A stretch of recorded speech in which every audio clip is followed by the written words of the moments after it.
namni gariin miidhameellee miidhama isaa himachuudhaaf asirraa koola qabanii assalaamu alaikum naan jedhan arabas maam sheekotaan kiristaanaa jedheen wallah rabbiin isinii sababa godhee isinillee sababa namaa godhe sodaadhaa wanti akkanaa narra ga'ee beekoo barasan nama 2028 islaama sababuma keessan sababuma kana amma sareen hin nyaate sareen hin du'e subhaanallah wayne saree kiyya jettee saree anuu garaa sin nyaanne yaada sareef bocha jedheeni qalanii foon bilchaachuu didee foon olaasanii eeboo saniin na waraane eenyudha namni si waraanu obboleessa abbaa warraa kiyyaati.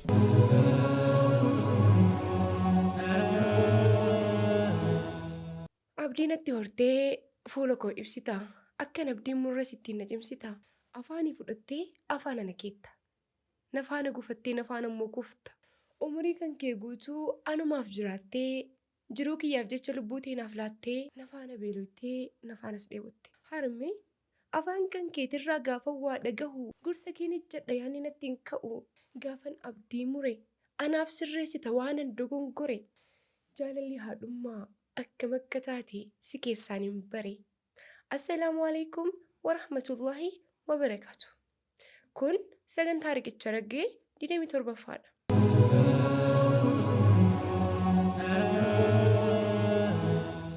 Ashama harka fuuni.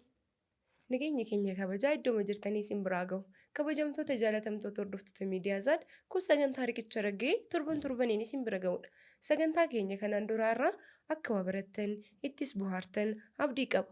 Maree sagantaa keenya guyyaa har'aatiin immoo keessummaa haaraa seenaa haaraa qabannee dhiyaannee jirra. Keessummaan keenyaarraa kan kanaan duraa itti kolfinee itti bashannannu osoo hin taane haadha nama deettu qofaa osoo hin taane haadha deettee nama guddistu haadha dararaa hunda obsitu.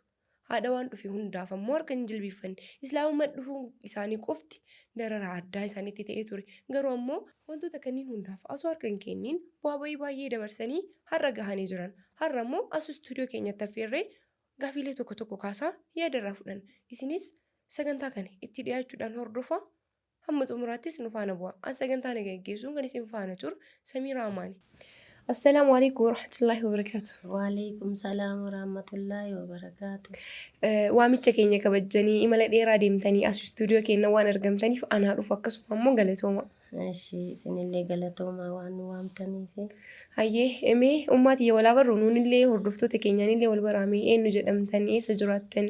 Ani Shaashamannee jiraadha. Geetuu jedhama. Akkasitti bakka kun waan islaamummaatti dhuftan kana maqaan argattan raadiyaa jedhama. Raadiyaa eenyu? Raadiyaa darasuu jedhama. Darasuu duubanaa jedhamani. Eessatti dhalattan ammoo eessa jiraattan? Shawaadha amma immoo Shaashamannee jiraadha. Mashallah. Islaamummaatti akka dhuftanii hagam turtan? Waggaa 10 ta'a. Waggaa 10. Inshallah waggaa 10 guutuuf duba deebisnee yeroo gabaabaa keessatti kaasuullee baannu waan ka'uu qaba jennee aannu inshallah waan kan kaasnu ta'a. Islaamummaatti akkamitti dhuftan? Akkamitti amantaa dura turtanillee nu kaasaati. Amantaa kam hordofaa turtanii? Akkamitti islaamummaa dhuftanii? Islaamummaa kana manaaba arge beektaa eebjii wayii arge manaaba kanaan koola qabaa asirraa koola qabanii assalaamu alaikum naan jedhan. Arabas maam sheekotaan kiristaanaa jedheen asheekaa miti sitti ergamee dhufe malee naan jedhan. Yoo naan jedhoo laalu areenni isaanii kun lafa gahaa asirraan koola qabanii. Manaabuma keessa argitan? Manaaba keessa. Amma asheekaa miti sitti ergamee dhufe inni naan jennaan harrifadhee akkasumatti amma lammaffaa assalaamu alaikum naan jedhan. Kanarratti amma assalaamu alaikum naan jennaan waalaikum salaam warahmatullahi wabarakaatu jedheen. Jennaan amma na sossodaachise amma daddafeeti tooyida 3 baafadhuuti kalaas naan jedhan na sossodaachisanii. Amma sodaadhee an tooyida kana jedheen beeku jennaan jedhe rabbi tarrabarra sii kaa'e naan jedhan. Hin jedhee gaafa jirbiin baraaraan samaaya guutu sanii. Gaafa giddaa jirra biiruu hin ufootu sanii nu gara keessan gorree nu gatiin gaafa sanii yaa Allah jedha. Manaaba keessa isinii manii kana? Jedhi naan jedhan. Achi tooyida haadha daa'immaniitii fi kan mana jeennataa jedhii jedhan. Achi amma kahanillee hin dandeenye kalaqnillee hin dandeenye rabbiin guddaan cadhi jennaan cadhifte haati ijoollee. Akkas jedhee mana jeenataa seenanii bahuun hin jiru takka gammannaa lama faana hin jiru siree jeenataa koranii irratti taphatu yaallaa jedhee kanuma rabbiin inni yoo jedhu imimmaa fuulli kun hin jiru. Haara basma'aam abjuu akkamii abjoodhe yaa Gabrielii jedhee. Waan kana amma isaantu jedha jedhee isin jechisiis moo isinumatu jedha na jettan? Kamana ban argisantu jedhi rabbi arrabarra sii kaanaan jedhee. Jennaan ima jettanis? Jedhe. Hin beeku kanaan duraan. Akkasitti buna dhaabee daaddilee jedhanii waamee buna dhaabee hoolaan illee danuma san dhalte waamee Allahu akbar. Na waamnaan itti dhufee bakka hin dhufanii itti mi'in bu'anii akkasitti bakka. Islaamaa namni si waamtan sun? Sheeka imaama. Akkasitti kun hikmaa kabbaadidha jedhanii namatti himanii barasan bakka Sheeka Umar Hussein illee hin dhufee akkasitti namni nu baay'eetti islaamee bakka na gargaaran illee. Daa'ii Islaamaa Qamar Hussein jechuudha namni sin bira dhufe. Miti Shee Mahammad jedhan. Isaanumarratti bakka firree kiyya kute isaanumarra musliima ta'e akkasitti bakka obboleewwan abbaa warraa kiyyaa na jibbanii manallee narra gubanii kanarratti gara dhaquu dhabee morkadheetuma odoo ta'e gara katamaa deemee mana wayii kireeffadhee gabuma kana hojjetaa karaa gindhiirii deemaa walimaa gad deemee gabaa kana hojjetadha. Akkasitti oduma jiraadhu amma achi immoo deebi'ee kaan qallabaan bitaa. Taan kiraayii kaffalaa ijoollee lama qabaa dubara lama isaan guddifadhee amma kun keellaa bidireetitti boondaa narraa qabatanii akkasitti bakka amma mee achi wayii birrii wayii liqeeffadhee gara 800ti. 800? Liqeeffadhee intalti tun qubii nyaattee misilteedha. Haga ji'a tokko haga torban lama hojjedhuuti naa galchitaa naan jettee ka'ee deemee. Boorana deemee shiitii kana bakka isa adduma qoqqoodee fe'annee yoo dhufnu keellaa bidireetitti nurraa qabatanii achi ka'ee bakka nu dhoowwatani. Kun hin bu'a kun makiina jala bu'a akkasitti bakka ani ka'eetiin dalloo mannaa dhaqee dalloo mannaarraa yaabbadhee roobee dhufee achitti intala takka biraatti goree isii nagaarraa na bubbulchite. Haga baalee dhuftanii hagam turtan? Naga mana baay'immaa ji'a tokkoon caala ji'a 15 ta'a.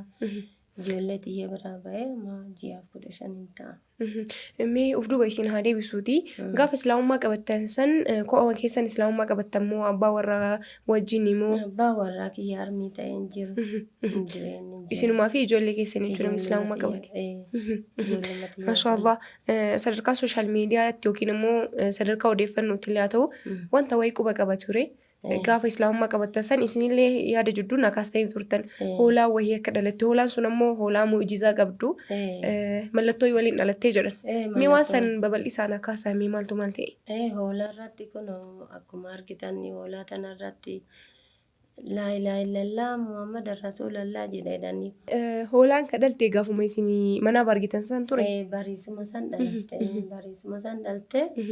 Sheekotatti mee sheekonni kun amma irra dubbisanii nama bilbilanii bariisaa guyyaa lammaffaaf turuffee qacamaa irratti nu waamanii daawaa godhanii hin dhannee Sheek Umar Hussein illee dhufanii kofaleerraa barasan nama 2028 islaamu.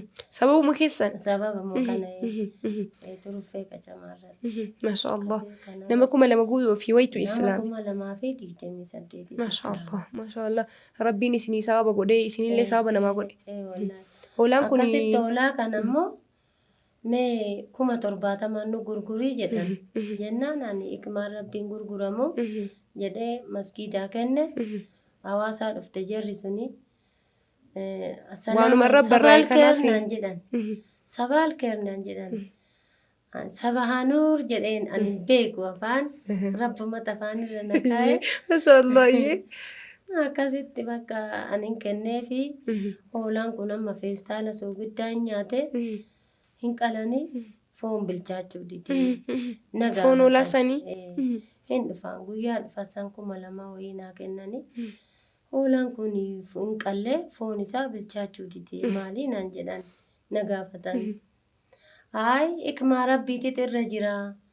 Saniif bilchaachuu didee malee waan biraatiif miti. Akkasii hikmaa rabbii waan qabuuf bilchaachuu didee kanumaaf didee amma hin nyaatammoo akkam gootanii jedhee gaafadheeni. Hin nyaanne akkasumatti jira naan jedhan. Bilchaachuu didee silaa kam nyaatan? Bilchaachuu didee foon kun jedhan. Xabbasnillee yoo xabbasnullee umaa bilchaachuu didee jedhani. Akkasitti bakka deemanii akka ta'an hin beeku sanumarratti. Hikmaan hoolaa kana fakkaata. Hoolaan tuni hoolaa takkatu garanaa waa qaba moo hoolaa lama? Lama. Lakkuudha. Goromtii fi korbeessaa akkasitti. Takkarra maaltu jira? Takkarra Muhammadan jedha. Takkarra Muhammad jedha. Mee dubbisaa laalaa isinuu irratti. Inshallah. Warra garaa suuraan isinuma waggoota dheeraa tureera natti fakkaata akka ilaalutti. Kanatti kennitan kanarra Muhammad Kadir jira. Mucattii namoota eessanii tuni? Tiyyee. Aguma killeetti. Saafillee dhiifa. Mashallah. Lakkuudha jecha gizimata akka dhalatan jirri lamaan. Mashallah. Ragaadhaaf ammoo akka ta'u inshallah hordoftoota keenyallee bifa suuraatiin biraan geennu ta'a. Waan ajaa'ibaati. Seenaa ajaa'ibaati. Wallahi muujizaa ajaa'ibaati. Inni duydi garaanarra jiru Muhammad.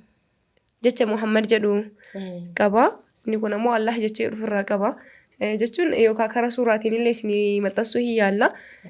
Kana malee illee harka isaanii irrallee wattuu jira jedhan. Kun harka kiyyarrallee Allah jedha. Mee harka keessan akkana zoorsa ragaa isinii bahuudhaaf ilaalee. Ees qabami. Akkasii yoo qabdi. Dhugaadha. Akkanatti yoo naannessan kun jecha Allah jedhu arabiffaan qaba ofirraa. Inshallah. Bifa suuraatiin illee isinillee haqa kana akka dhugaa beeytaniif muujizaadha wanni kuni. Gaafa kana shahaadaa qabattan. Mashallah.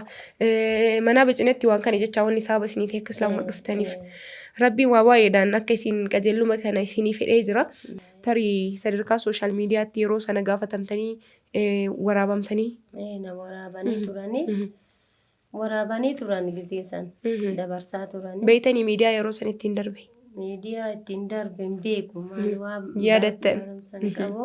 Inshallah namni suuraa manu asirratti gadhiisnu kana argitanii yookiin immoo sadarkaa sooshaal miidiyaa wayiitti darbuusaa argitan eeruu nu kennuu dandeettanii maaliif wal qabsiisnee wantoota bal'aa hojjechuu dandeenya jedhee waan yaaduuf kayrii guddoodha tuni. Mashallah rabbiin irratti isinii haa dabalu. Baga karaa dhalootaa keessanitti karaa ganamaa bagarutti dabalamtan. Mashallah mee maal isinii dhaga'ama muujizaa gana gahoo wajjiin islaamummaatti dhufu keessanii? Dasna jedha garuu fatanaa baay'ee argee kunuu gabaa hin hojjedha manarraa qabanii manallee narraa gubanii. Mana kana eenyu jechuun mana kana beekaniituma isinirraa guban? Mana kana kanarraa gube obboleessuma abbaa warraa kiyyaatiin narraa gube. Waanuma islaamummaa qabattanii. Meeshaan akkasii firaashii wanni takka namne akkasiin narraa gubanii. Rabbuma kana boo'ee innillee garuu kunoo mataan isaa likkiin jiru. Rabbiin jazaa'ima kaffala. Dhugaadha. Akkasuma morkadhee mana kiraa keessatti bakka gabuma kana hojjechaa jiraata. Garuu wanni manni isinirraa gubateef sababuma islaamummaa dhuftaniif. Sababuma kana. Sababuma kana. Dhiibbaan gama gochaatiin isinirra gahee hangana yoo ta'e namoonni sadarkaa jechaati hoo maaliif islaamtan jedhanii isin hubatan? Maaliif islaamtan jedhan? Nama baay'ee isaanimmaa nama baay'eedha. Isaanuma maatii abbaa warraa kiyyaati. Kunni gaafannatti. Fokoraa turanii rabbi immoo waa akka namaa taa'ee majalaa baasee lubbuu waan baasetii wanti oolan jiru. Alhamdulillahi rabbil aalamiin rabbiitti jaalawalla. Dhugaadha.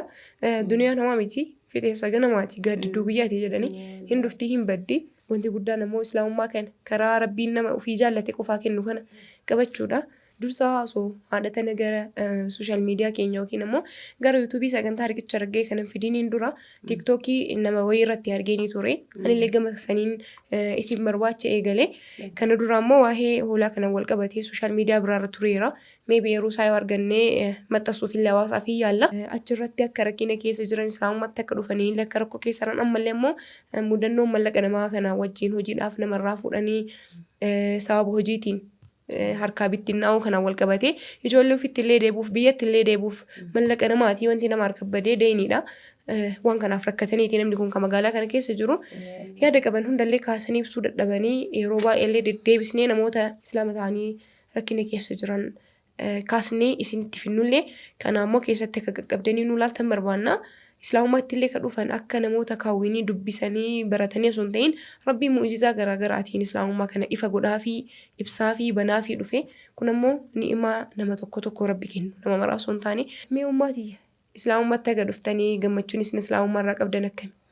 Natti tole dasna jedhe baay'ee wanti natti tole gammachuu guddaa qaba waa baay'eetu natti tole bakka bareedaa waa hundarraa daangoofne durmuudha minaamina jedhanii waan baay'eerraa daangoofne karaa rabbii kennaa qabanne jiraataa jirra wallaahi. Maatii keessan isin biraa hafanii noo maal jettanii mee islaamummatti koottaa jettanii waam osoo barbaaddanii waamani mee gara islaamummaa kana islaamummaan amantii akkanaati jedhaniiti.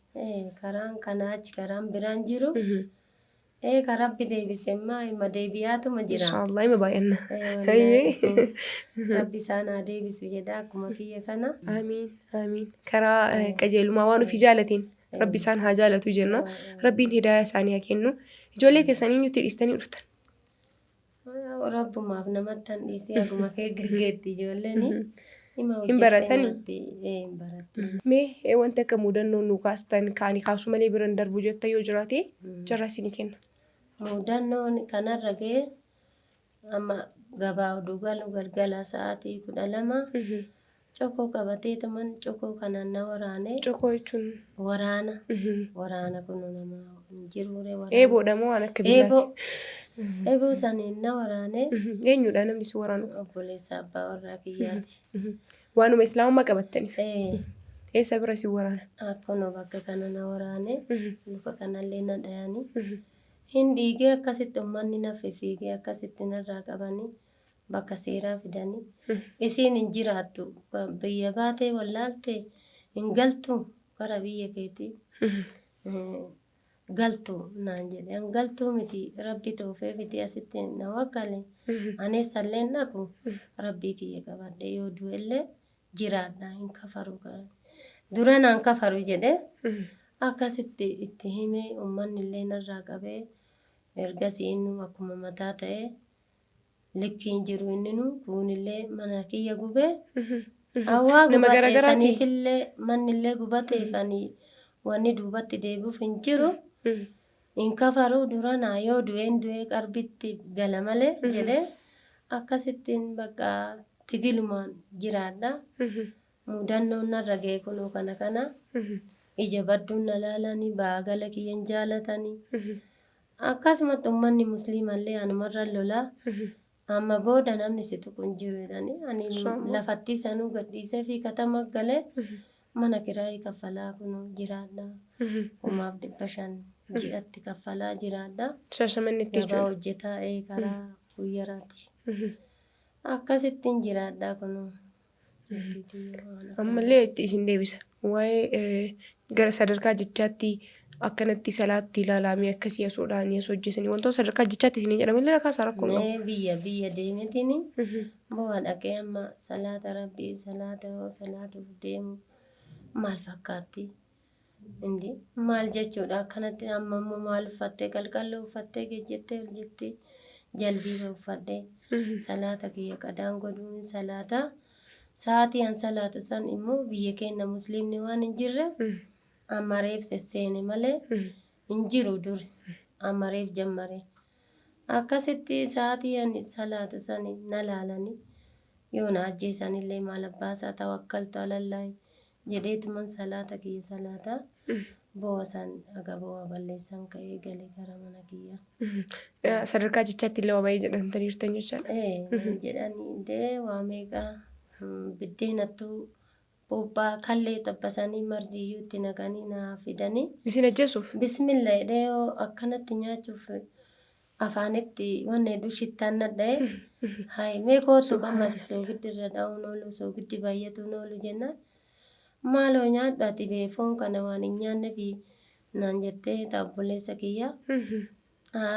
Ani kana hin nyaadhu lakki jedheeni Amma minaan kana fuutee achi gaadatti illee dabarsinee aluma baaftee ala jissitee atirii jalatti. Amma sareen hin nyaate sareen hin du'e Subhaanallah. wayinee saree kiyya jettee saree fuuti.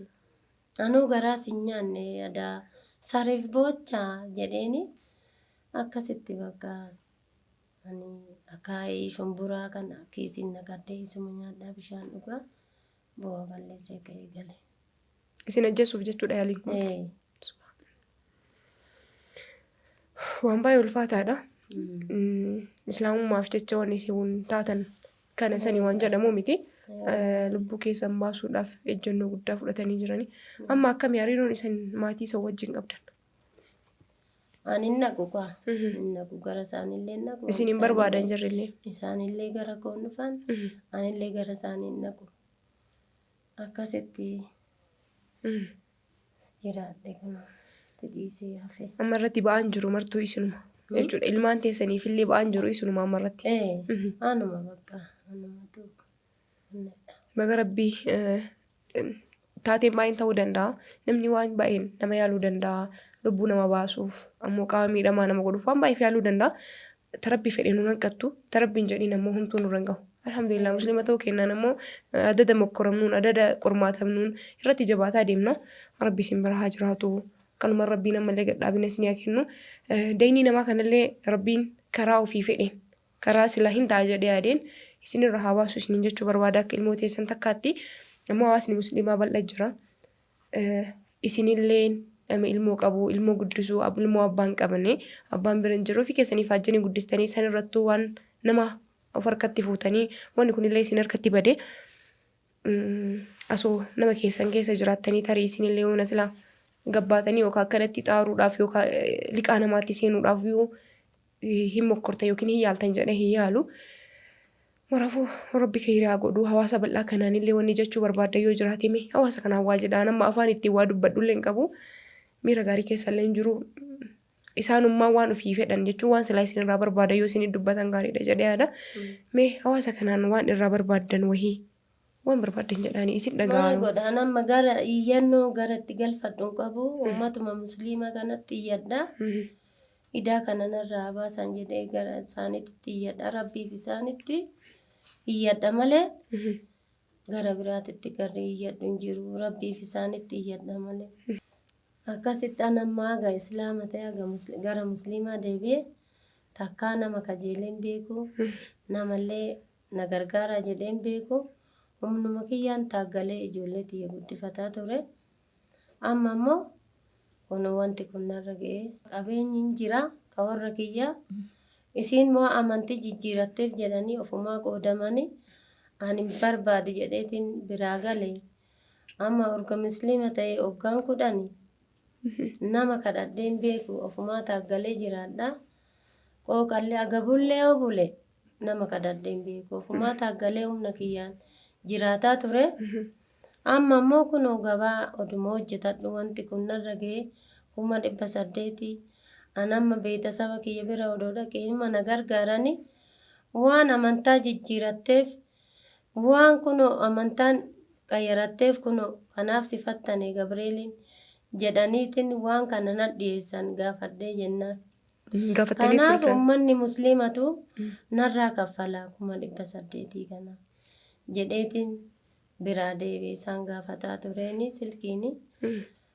Yoo gara keenya deebite naan jedhan ani hin kafaru jedheen takka musliimatti deebi'e isinuma naazaabaa keessa jirtanii as deebaa jedhee marsii deebisee fi akkasitti amma bakka naa gargaaran jedheeti uummanni musliimaa. Namni gariin miidhameellee miidhama isaa himachuudhaaf afaan hin qabu jechuun waan irra gaheessan dubbachuu hin rakkata. Sodaadhaa wanti akkanaa narra gahee beeku wallahi. Maal jechuu barbaada beektanii waanuma xiqqoo dubbachuu barbaada hawaasa kanatti haadha ta'e yookiin haadha teessan yookiin haadha teennaa osoo ta'e namni kun osoo atiin rakkattee fuula namaa sadarkaa kanatti dhaabbattee isinitti maaltu dhagahama? Maaltu natti dhagahama? Maal sitti dhagahama? Maaltu isinitti dhagahama? Isin mara keessanittu jechuun namni wahii sadarkaa kanatti muslimni bal'aan jiru asoo hawaasni hangana gahu jiru wacha rakkatee fuula namaa dhaabatu. Wacha ammoo islaamummaan akka nama hin qabneetti akka islaamummaan bakka rakkoo ta'eetti maaliif nu hubatamaa? Maatiin isaanii wayita gaafataniin islaama waan taateef bara ebalu rabbi akkana si godheef jedhaniitiin waan bal'aa kaasaa turanii ummata islaamaa bal'aa qabna. Abbaa qabeenya baay'ee qabna. Bakka itti invest goota yoo dhabdan, bakka itti qabeenya keessa sadaqatta yoo dhabdan, mu'allafaa akkana ka rabbii isaa malee nama takka hin qabne. Nama keessa ammoo musliima malee nama takka hin qabne. Obboleeyyan isaanii, haati isaanii, abbaan isaanii, haati wanni marti isaanii nu taane hin jirra waan ta'eef namoota akkanaa kana gargaaruun cinaa haa dhaabbannu. Namoonni haadha teenya tana ammoo gargaaruu barbaadan akka haadha teessaniitti, akka obboleettii teessaniitti, akka waan mara keessaniitti yaadaati. Lakkoofsa akkaawuntii jala kanatti argamuun haadha teenya tana gargaaruu hin dandeettanii yeroo gabaabaa keessatti maatiitti illee akka deebi'an dhabanii asiyyuu waan ittiin achi deebi'anii qaban gara maatii isaanii dhabaniiti kan baalee keessa jiranii jechuun ilmaan lama gataniiti kan dhufanii dadhabee osoo hin jenne itti beela'anii itti dheebotanii fuula namaa dhaabbachuu diddaadhaaf hanga irraa ilmaan kana abbaa malee guddisanii asiin gahanii jiranii isin hawaasni bal'aan nama kana cinaa dhaabatu yaadaniis haa ta'u qaamaan wanta qabdanii qabeenyaan cinaa dhaabbannu isinii jechuu barbaada. Ankanarra waan isiniin jedhullee hin qabu. Afwaayinaan illaahi baay'ee miira keessa galeellee waan ta'eef haasa'ullee hin barbaanne. Miira kana keessa bahee gara sagantaatti isin haa deebisu. Waggaa 10 islaamummaa keessa turtan kanatti ummaan teenna nama galateeffachuu barbaadan qabanii nama isin cinaa dhaabbatee isin gargaaree galateeffachuu barbaadan haga amma geettanitti bu'aa bayii amma keessa dabarsitan kana keessatti. Namni na gargaare maa ulfaatu rabbi isaanii akka isaan na gargaaran rabbi gargaarsa ofii isaaniif haa godhu. Rabbi mirga isaanii haa dhaabbatu jedha. Waan biraa wanti jedhu hin jiru. Akka isaan na gargaaran rabbi isaan haa gargaaru uummata musliimaa na haa jiraatanii. Anuu sababa isaanii jiraadhee addaan bahe. Rabbii gaditti Rabbiin gaditti gonni koo dhaabatanii kana gargaare uummata musliimaa malee uummata biraati miti. Haa galatoomanii haa ulfaatanii dikkaa guddaan isaanii uumaa isaanii dhibin jedha. Amiin. Amiin. Namni haadha tana waa gootanii isaan isin dagatanii nu ammoo isin hin beeynu. Rabbi ammoo isin beeka. Jazaakallahu khairan. Rabbi jazaa isin haa deebisu. Isaan akkuma walii galaa walii qabanii galateeffatanii. Maarree ammoo sagantaa keenya keessatti wanti baratamaan tokko jira. Mana keenya keessa kitaabotiin amantii wal qabatan akkasuma ammoo barnoota salaataa soomaa qaban ni jiru. Kitaabota kanneen ammoo namoota nu bira dhufanii keessummaa ta'aniif bifa arjoomaatiin yeroo waa'ee kan kenninu ta'a. Har'a ammoo haadha keenya kanaa barnoota ta'aa fi irraa dubbisanii itti fayyadaman wantoota jenneen kitaabota muraasa manni qabu kennuufiif jedha. Nu faana bu'aa. Mee kitaabota kanneen inshallah kitaaba afaan oromootiin barraa'anii irra caalaa quraan illee keessa jira. Akka warraa barattanillee abdii qaba inshallah nama dubbisee yoo ofii keessaniif illee dubbisuu hin danda'in nama beekee isinii dubbisee isin barsiisu. Mungkin di sini him, insyaallah. Indah mau jadi ada. Oh, dah ni. Galatooma ulfaadha. Isinillee galatooma ulfaadha. Stuudiyoo keenyatti argamtanii seenaa keessan bal'aa qabdan nu kaastanii wanta sun kaasin bira darbuun barbaanne waan isin sadarkaa kaameeraa dhiyeessinii isinitti mul'isuu hin dandeenye bakka isaan waraanaman bakka isaan dhahaman ani ija kiyyaaniin argee lukarrallee iddoo kanallee kan jiru wantoota ammoo kaameeraatti dhiyeessinii mul'isuu dandeenyu akka ragaatiif wantoota nu fayyadan jennee yaadnu kallattii kaameeraatiin argitanii jirtan jedhee yaada. Sagantaan keenya irraa kana fakkaata. Hamma xumuraan nu faana buutanii waan nu hordoftaniif galatooma ulfaadha. Torban sagantaa biraatiin nama wal agarrutti warra torbanii rabbi nu haa godhu inshaallah. Wassalaamu alaikum wa rahmatullahi wa barakaatuh.